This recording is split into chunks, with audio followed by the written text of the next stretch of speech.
Hello दोस्तों, स्वागत है आपका हमारे चैनल यूपी एग्ज़ाम क्विज़र में।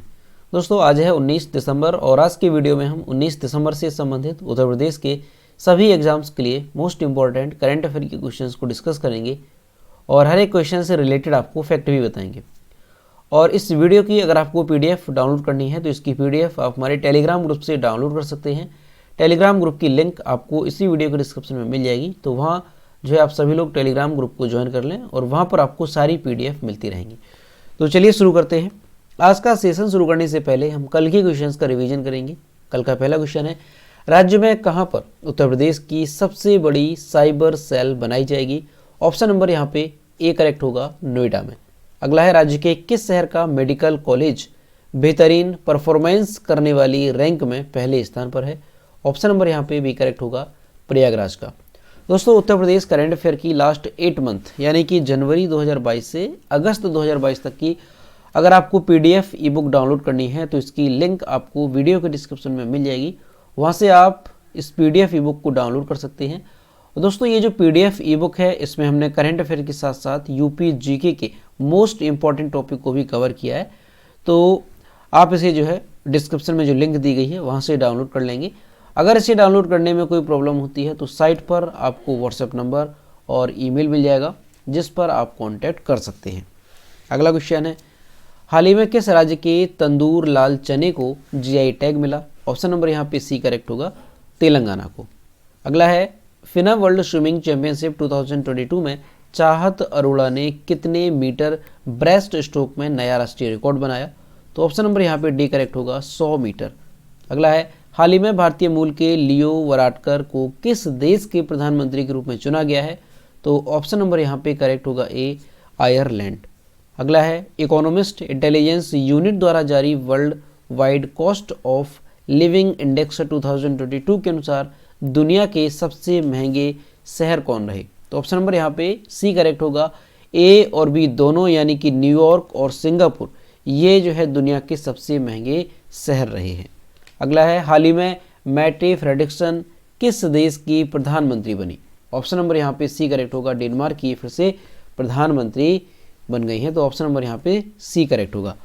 अगला है, हाल ही में किस भारतीय तैराक ने पुरुषों की 200 मीटर व्यक्तिगत मेडले हीट स्पर्धा में राष्ट्रीय रिकॉर्ड तोड़ा? तो ये रिकॉर्ड तोड़ा है शिव श्रीधर ने, भारतीय तैराक है। ऑप्शन नंबर यहाँ पे बी करेक्ट होगा। अगला है, निम्न में से किस एयरलाइन को JMR दिल्ली हवाई अड्डे द्वारा safety performer of the year पुरस्कार से सम्मानित किया गया? ऑप्शन नंबर यहाँ पे ए करेक्ट होगा, स्पाइस जेट को। तो दोस्तों ये कल के क्वेश्चंस थे जिसका हमने रिवीजन किया। अब हम शुरू करते हैं आज का सेशन। आज का पहला क्वेश्चन है, राज्य सरकार ने नॉलेज स्मार्ट सिटी, क्या है, नॉलेज स्मार्ट सिटी के विकास के लिए किस देश की एक यूनिवर्सिटी के साथ समझौता किया? ऑप्शन नंबर यहाँ पे बी करेक्ट होगा, अमेरिका के साथ। दोस्तों उत्तर प्रदेश जो सरकार है उसने अगले साल फरवरी में प्रस्तावित वैश्विक निवेशक सम्मेलन की तैयारियों के तहत राज्य सरकार ने 5000 एकड़ क्षेत्र में नॉलेज स्मार्ट सिटी के विकास के लिए अमेरिका की एक यूनिवर्सिटी है, ऑस्टिन यूनिवर्सिटी, इसके साथ समझौता किया है। ठीक है, यहाँ पे आपको क्या याद रखना है कि उत्तर प्रदेश सरकार ने अमेरिका की एक यूनिवर्सिटी है, ऑस्टिन यूनिवर्सिटी, इसके साथ समझौता किया है। ये समझौता क्यों किया गया है? तो नॉलेज स्मार्ट सिटी जो है उत्तर प्रदेश में विकसित की जाएगी और इसी के लिए इस यूनिवर्सिटी के साथ समझौता किया गया। ऑस्टिन यूनिवर्सिटी के जो प्रमुख हैं अशरफ अली मुस्तफ़ा, उन्होंने कहा कि इस परियोजना में श्रेष्ठ विश्वविद्यालयों को शामिल किया जाएगा। मुख्यमंत्री योगी आदित्यनाथ ने अगले साल 10 से 12 फरवरी तक उत्तर प्रदेश की राजधानी लखनऊ में प्रस्तावित निवेशक सम्मेलन के जरिए 10 लाख करोड़ रुपए का निवेश जुटाने का लक्ष्य रखा है। तो आपको याद रखना है यहाँ से कि उत्तर प्रदेश में अभी जो है नॉलेज स्मार्ट सिटी विकसित की जाएगी और इसके लिए किस देश की एक यूनिवर्सिटी के साथ समझौता किया गया? तो अमेरिका की यूनिवर्सिटी है, ऑस्टिन यूनिवर्सिटी।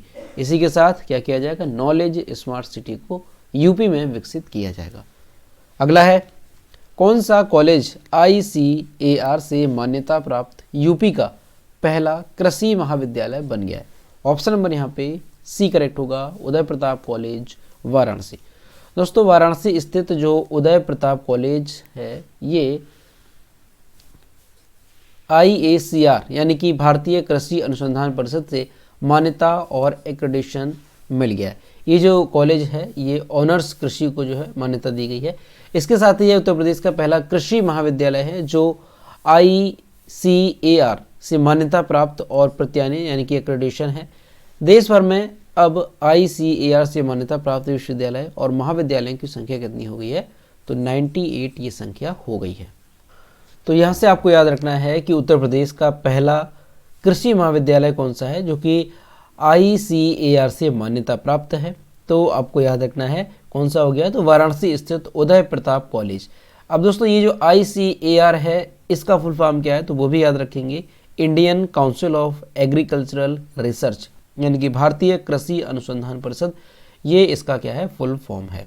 तो आपको याद रखना है यहाँ से कौन से कॉलेज को जो है उत्तर प्रदेश में मान्यता दी है भारतीय कृषि अनुसंधान परिषद ने, तो ये है वाराणसी का Uday Pratap college.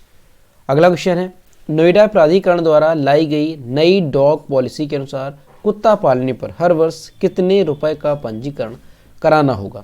Option number यहाँ पे बी करेक्ट होगा, 500 रुपए का। दोस्तों नोएडा प्राधिकरण ने animal welfare board of India की गाइडलाइन के अनुपालन के लिए एक पॉलिसी तैयार की थी अभी कुछ समय पहले, और इसे जो है अब लागू कर दिया है। नए नियम के तहत सभी पालतू कुत्तों का पंजीकरण कराना अनिवार्य होगा और प्रत्येक वर्ष अप्रैल में 500 रुपए का पंजीकरण शुल्क भी देना होगा। पालतू कुत्तों के मालिकों के तय दायित्वों के तहत घर से बाहर जानवरों को पट्टे में घुमाना अनिवार्य कर दिया गया, यानी घर से बाहर जब भी आप ले जाएंगे तो उसे जो है पट्टे में ही आपको रखना होगा। साथ ही घर के बाहर अकेले छोड़ने पर भी प्रतिबंध लगा दिया है। लावारिस कुत्तों की नसबंदी के अलावा एंटी रेबीज का टीका भी लगाया जाएगा। तो यहाँ से आपको याद रखना है कि नोएडा प्राधिकरण ने अभी जो है animal welfare board of India की गाइडलाइन के अनुपालन में एक पॉलिसी तैयार की है जिसे लागू कर दिया गया। ये जो पॉलिसी है इसमें जो मेन बातें वो क्या है कि जो पालतू कुत्ते होंगे उसका पंजीकरण कराना अनिवार्य होगा और हर वर्ष आपको 500 रुपए का पंजीकरण शुल्क भी देना होगा। इसके अलावा जो कुत्ते हैं उनको घर के बाहर भी आप नहीं छोड़ सकेंगे, अकेले छोड़ने पर प्रतिबंध लगाया गया है। इसके अलावा घर से बाहर जब भी आप कुत्तों को ले जाएंगे तो आपको उसे बांध के रखना होगा, यानी पट्टे में रखना होगा। दोस्तों ये जो पॉलिसी है ये क्यों तैयार की गई है, क्यों इसे लागू किया गया, तो आपने सुना होगा कि अभी जो है पिछले समय में कई सारे ऐसे मामले सामने आए जो कि कुत्तों की वजह से काफ़ी ज़्यादा समस्या हुई है। जैसे आपने सुना होगा कई बार लिफ्ट में जो कुत्ते हैं उन्होंने बच्चों को काट लिया, या ऐसे कई सारे मामले सामने आए। तो इसी सब को देखते हुए नोएडा प्राधिकरण ने जो है ये पॉलिसी लागू कर दी है। तो ये आपको यहाँ से याद रखना है कि हर साल 500 रुपये का पंजीकरण शुल्क देना अनिवार्य कर दिया गया है।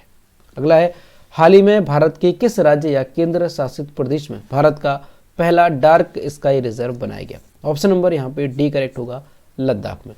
दोस्तों लद्दाख के हानले में 1073 वर्ग किलोमीटर भारत का ये क्षेत्रफल याद रखेंगे। तो यहाँ भारत का पहला डार्क स्काई रिजर्व बन गया।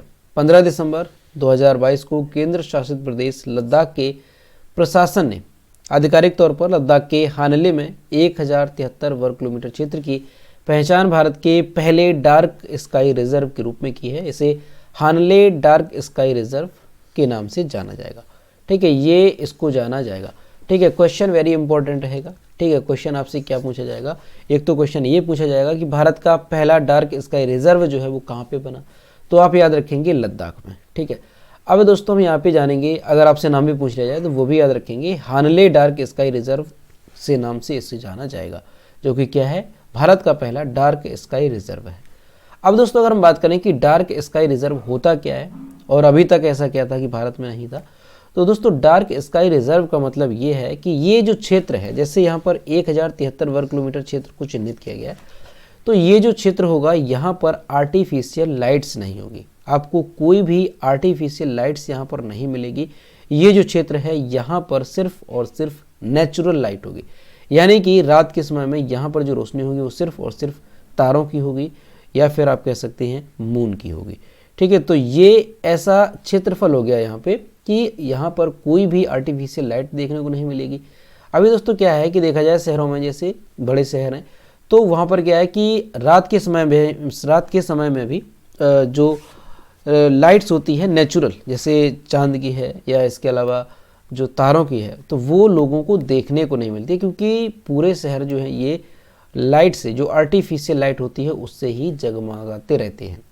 तो अभी क्या है, इस क्षेत्र को ऐसा बनाया गया है कि यहाँ पर कोई भी आर्टिफिशियल लाइट नहीं होगी। इसके अलावा यहाँ पर बड़े बड़े टेलीस्कोप लगाए जाएंगे जो कि किस में सहायता करेंगे, तो जो खगोलीय अवलोकन है, जो वैज्ञानिक हैं जो कि खगोलीय से संबंधित जो भी रिसर्च करेंगे तो उसमें भी इनको आसानी होगी। और इसके अलावा यहाँ पर पर्यटन को भी बढ़ावा दिया जाएगा, क्योंकि ये जो डार्क स्काई रिजर्व है ये पर्यटन के तौर पर भी विकसित किया जाएगा। यानी यहाँ पर रात में लोग जाएंगे और वो जो है, जो टेलीस्कोप लगाए गए हैं उसके माध्यम से हमारे जो आसमान है, आकाश है, उसको देख पाएंगे। तो कहीं ना कहीं ये अभी तक जो है भारत में ऐसा कोई भी क्षेत्र नहीं था जो कि डार्क स्काई रिजर्व के रूप में घोषित हो। तो ये आपको याद रखना है, भारत का पहला डार्क स्काई रिजर्व जो है अभी बन गया है। कहाँ पे? लद्दाख में, 1073 वर्ग किलोमीटर क्षेत्रफल में। इस बात को यहाँ से आप याद रखेंगे। नाम क्या दिया गया इसको? तो हानले डार्क स्काई रिजर्व इसको नाम दिया गया। अगला क्वेश्चन है, हाल ही में किस राज्य या केंद्र शासित प्रदेश से संबंधित रक्त से कारपो खुबानी को जीआई टैग दिया गया? ऑप्शन नंबर यहाँ पे ए करेक्ट होगा, लद्दाख को। दोस्तों, लद्दाख को अपने रक्त से कारपो खुबानी के लिए अपना पहला भौगोलिक संकेत यानी कि जियोग्राफिकल इंडिकेशन यानी जीआई टैग मिला। लद्दाख में 30 से अधिक प्रकार की खुबानी उगाई जाती हैं, लेकिन रक्त से कारपो किस्म विशेष रूप से इस क्षेत्र में पाई जाती है। लद्दाख की यह विशेष किस्म अपनी मिठास और बेहतरीन रंग के लिए जानी जाती है और इसमें सफ़ेद रंग की गुठली होती है। तो दोस्तों, यहाँ से आपको याद रखना है कि रक्त से कारपो खुबानी क्या है? ये जो है खुबानी की एक किस्म है जो कि विशेष रूप से कहाँ पे पाई जाती है? लद्दाख में पाई जाती है। अब ये जो रक्त से कारपो खुबानी है इसे जो है जीआई टैग दिया गया है और लद्दाख को इसी के तहत जो है पहला जीआई टैग मिला है। याद रखेंगे आप, रक्त से कारपो खुबानी ये किस राज्य से संबंधित है? तो याद रखेंगे लद्दाख से ये संबंधित है। ये खुबानी की एक किस्म है और इसे अभी जीआई टैग दिया गया है। दोस्तों, अभी आपको याद होगा कल या परसों के वीडियो में आपको बताया था कि हाल ही में तेलंगाना के एक उत्पाद को जीआई टैग दिया गया। तो तेलंगाना से संबंधित कौन सा उत्पाद था? तो वो आप याद रखेंगे, तंदूर की लाल चना, जो दाल की एक किस्म थी, उसको जीआई टैग दिया गया। ठीक है, तो याद रखेंगे तंदूर लाल चना जो एक दाल की किस्म है जो कि तेलंगाना से संबंधित है, इसको जीआई टैग अभी दिया गया था। तो अभी याद रखेंगे तेलंगाना के भी जो ये लद्दाख है इसके भी उत्पाद को जीआई टैग दिया गया रक्त से कारपो खुबानी के लिए। और ये क्या है? तो दोस्तों, जो रक्त से कारपो खुबानी है ये एक तरह से आप कह सकते हैं एक फल होता है छोटा सा। इसके कई सारे फायदे भी होते हैं, जैसे कैंसर के रूप में इसको जो है खाया जाता है, यूज किया जाता है ताकि कैंसर से लाभ मिले। इसके अलावा कब्ज के लिए भी इसका उपयोग किया जाता है, हृदय के लिए यानी हार्ट के स्वास्थ्य के लिए भी अच्छा होता है। इसके अलावा जो अस्थमा बीमारी होती है, दमा, इससे भी ये राहत दिलाता है, हड्डियों को स्वस्थ करता है, त्वचा के लिए काफ़ी अच्छा होता है। तो ये सारी इसकी खूबियाँ होती हैं किसकी? रक्त से कारपो खुबानी की। ये जो रक्त से कारपो खुबानी है ये कहाँ पे पाया जाता है? तो मेन रूप से लद्दाख में ये पाया जाता है। अगला क्वेश्चन है, हाल ही में जापानी के शहर में 2025 के बाद बनने वाले नए घरों के लिए सोलर पैनल को अनिवार्य किया। ऑप्शन नंबर यहाँ पे बी करेक्ट होगा, टोक्यो में। दोस्तों, जापान की जो राजधानी है टोक्यो, यहाँ पर एक नया नियम जो है पारित किया गया। स्थानीय जो विधानसभा है उसके द्वारा एक नियम पारित किया गया कि अप्रैल 2025 के बाद बड़े पैमाने पर घर बनाने वालों द्वारा निर्मित टोक्यो में सभी नए घरों को घरेलू कार्बन उत्सर्जन में कटौती के लिए सौर ऊर्जा पैनल स्थापित करना होगा। वर्तमान में जापान दुनिया की सबसे बड़ी कार्बन उत्सर्जक सूची में 5वें स्थान पर है। तो यहाँ से आपको क्या याद रखना है कि जो जापान है इसका जो टोक्यो शहर है, जो जापान की कैपिटल भी है, तो टोक्यो में जो स्थानीय विधानसभा है उसके द्वारा एक नियम पारित किया गया और कहा गया कि 2025 के बाद जो घर होंगे उस पर सोलर पैनल लगाना अनिवार्य होगा, हर एक घर पर। ठीक है, इससे क्या होगा? तो कार्बन उत्सर्जन में कटौती के लिए जो है इसको स्थापित किया जाएगा। तो ये आपको यहाँ से याद रखना है कि कौन से शहर में? तो टोक्यो में 2025 के बाद जो भी घर बनाए जाएंगे जो काफ़ी क्षेत्र में बड़े होंगे तो उन पर जो है सोलर पैनल लगाना अनिवार्य कर दिया गया है। अगला क्वेश्चन है, हाल ही में पीएम कौशल को काम कार्यक्रम का नाम बदल करके क्या कर दिया गया? ऑप्शन नंबर यहाँ पे सी करेक्ट होगा, पीएम विकास। दोस्तों, केंद्र सरकार ने दिसंबर 2022 में प्रधानमंत्री कौशल को काम कार्यक्रम यानी PMKKK का नाम बदल दिया गया है और अब इसे प्रधानमंत्री विरासत का संवर्धन यानी कि पीएम विकास कर दिया गया। इसमें मंत्रालय की 5 पुरानी योजनाओं जैसे सीखो और कमाओ, उस्ताद, हमारी धरोहर, नई रोशनी और नई मंजिल को शामिल किया गया। यह कौशल की मान्यता और मानकीकरण के लिए केंद्र सरकार की एक कौशल विकास पहल है। तो आप याद रखेंगे कि जो कार्यक्रम था, कौन सा कार्यक्रम, प्रधानमंत्री कौशल को काम कार्यक्रम, ये एक आप योजना कह सकते हैं। इसका नाम अभी बदला गया और प्रधानमंत्री विरासत का संवर्धन इसका नाम कर दिया गया है। ये है क्या, तो ये जो है 5 पुरानी योजनाओं, जैसे कौन कौन सी योजना यहाँ पर आपने देखी, सीखो और कमाओ, उस्ताद, हमारी धरोहर, नई रोशनी, नई मंजिल, तो इन सारी योजनाओं को इसके तहत शामिल किया जाता है। इसको आप याद रखेंगे, इसका नाम अभी चेंज हो गया है, प्रधानमंत्री विरासत का संवर्धन। अगला क्वेश्चन है, हाल ही में किस मंत्रालय ने दिल्ली अंतर्राष्ट्रीय कला महोत्सव का उद्घाटन किया? ऑप्शन नंबर यहाँ पे डी करेक्ट होगा, संस्कृति मंत्रालय ने। दोस्तों, संस्कृति मंत्रालय ने प्रसिद्ध फाउंडेशन के साथ मिलकर के 16 दिसंबर 2022 को where Bharat meets India tagline के साथ कर्तव्य पथ, याद करें आप कर्तव्य पथ क्या है, तो दिल्ली का जो राजपथ मार्ग था उसका नाम चेंज किया गया और इसका नाम क्या कर दिया गया, तो कर्तव्य पथ इसका नाम कर दिया गया। ठीक है, वेरी इंपॉर्टेंट है, आने वाले एग्जाम में क्वेश्चन यहाँ से पूछा जा सकता है कि दिल्ली का जो राजपथ मार्ग था उसका नाम क्या कर दिया गया बदल करके, तो कर्तव्य पथ उसका नाम कर दिया गया। तो कर्तव्य पथ पर दिल्ली अंतर्राष्ट्रीय कला महोत्सव का उद्घाटन किया गया। महोत्सव का आयोजन 16 से 30 दिसंबर तक किया जा रहा है। त्यौहार का उद्देश्य क्या है, तो महान महाकाव्यों, योद्धाओं को सम्मानित करना जिन्होंने अंग्रेजों के खिलाफ भारत की स्वतंत्रता संग्राम के लिए लड़ाई लड़ी थी, तो उन्हीं का जो है क्या करना, सम्मानित करना, ये इसका उद्देश्य है। तो याद रखेंगे आप कौन सा महोत्सव है, तो अंतर्राष्ट्रीय कला महोत्सव है। ये किस टैगलाइन के साथ इसका उद्घाटन किया गया, तो वेयर भारत मीट्स इंडिया, ये टैगलाइन रही। और किस मंत्रालय के द्वारा इसका उद्घाटन किया गया, तो संस्कृति मंत्रालय ने इसका उद्घाटन किया है प्रसिद्ध फाउंडेशन के साथ मिलकर के। अगला क्वेश्चन है, वर्ष 2022 से किस वर्ष तक के लिए नव भारत साक्षरता कार्यक्रम लागू किया जाएगा? ऑप्शन नंबर यहाँ पे ए करेक्ट होगा, 2027 तक। दोस्तों, केंद्र सरकार ने अगले 5 वित्तीय वर्षों यानी कि 2022 से 2027 के बीच नव भारत साक्षरता कार्यक्रम को मंजूरी दी। 2022 में लॉन्च किए गए नव भारत साक्षरता कार्यक्रम का उद्देश्य 15 और उससे अधिक आयु वर्ग के गैर शिक्षकों के बीच साक्षरता को बढ़ावा देने में राज्यों और केंद्र शासित प्रदेशों का समर्थन करना है। इस योजना के 5 घटक हैं, कौन कौन से, तो मूलभूत साक्षरता और अंक ज्ञान, महत्वपूर्ण जीवन कौशल, व्यावसायिक कौशल विकास, मूलभूत शिक्षा और सतत शिक्षा। तो याद रखेंगे आप, नव भारत साक्षरता कार्यक्रम ये 2022 से 2027 के बीच जो है आयोजित किया जाएगा। तो ये आपको यहाँ से याद रखना है, 5 वित्तीय वर्षों का ये कार्यक्रम होगा।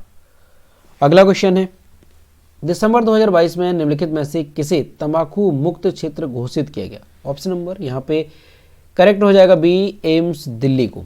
दोस्तों, दिल्ली का जो एम्स है इसको अभी तंबाकू मुक्त क्षेत्र घोषित किया गया। एम्स दिल्ली परिसर में तंबाकू थूकते या धूम्रपान करते पाए गए लोगों पर 200 रुपये का जुर्माना लगाया जाएगा। कोई भी संविदा कर्मचारी या सुरक्षाकर्मी जो अखिल भारतीय आयुर्विज्ञान संस्थान दिल्ली में यानी दिल्ली एम्स में सिगरेट या बीड़ी या तंबाकू का उत्पाद चबाता हुआ पाया जाता है, तो उसका जो रोजगार है वो तुरंत समाप्त कर दिया जाएगा। तो यहाँ से आपको याद रखना है कि जो दिल्ली एम्स है इसे जो है अभी पूरी तरीके से तंबाकू मुक्त क्षेत्र घोषित किया गया है और यहाँ पर कई सारी जो नियम हैं वो भी लाए गए हैं कि 200 रुपये का जुर्माना लगाया जाएगा अगर कोई भी धूम्रपान करते हुए नजर पाया गया। इसके अलावा अगर इस एम्स, ये जो दिल्ली एम्स है, इसके कर्मचारियों में अगर किसी ने भी धूम्रपान या बीड़ी सिगरेट या कोई भी जो धूम्रपान से संबंधित उत्पाद है उसको खाया तो उसे जो है रोजगार से हटा दिया जाएगा। तो आपको याद रखना है कौन सा संस्थान है, तो दिल्ली एम्स है, इसको तंबाकू मुक्त क्षेत्र घोषित किया गया है। तो दोस्तों, ये थे 19 दिसंबर से संबंधित उत्तर प्रदेश के सभी एग्जाम्स के लिए मोस्ट इंपॉर्टेंट करंट अफेयर के क्वेश्चन जो कि हमने डिस्कस किए। अब हम देखते हैं कल के वीडियो को क्वेश्चन जो हमने आपसे पूछा था। यह कल के वीडियो को क्वेश्चन जो हमने आपसे पूछा था कि भारतीय सेना एक्सरसाइज सूर्य किरण का 16वां जो संस्करण है ये किस देश की सेना के साथ भाग ले रही है? ऑप्शन नंबर यहाँ पे इसका बी करेक्ट था, नेपाल, और लगभग सभी स्टूडेंट्स ने सही जवाब किए। और मैं आपसे रोज कहता हूँ कि जो भी क्वेश्चन आपसे पूछा जाए तो सभी लोग क्वेश्चन का आंसर जरूर किया करो। तो ये है आज का क्वेश्चन। हाल ही में भारत को किस देश द्वारा 36वां राफेल युद्धक विमान प्राप्त हुआ? इसका जो भी करेक्ट आंसर है वो आपको कमेंट बॉक्स में बताना है। और दोस्तों सभी लोग कोशिश करेंगे कि क्वेश्चन का आंसर करें। दोस्तों आज का वीडियो कैसा लगा? अगर वीडियो पसंद आया है तो वीडियो को सभी लोग लाइक करेंगे और अपने दोस्तों के साथ इसे शेयर किया करें। और अगर चैनल पर पहली बार हैं तो चैनल को सब्सक्राइब करना ना भूलें। तो मिलते हैं नेक्स्ट वीडियो में। Thank you.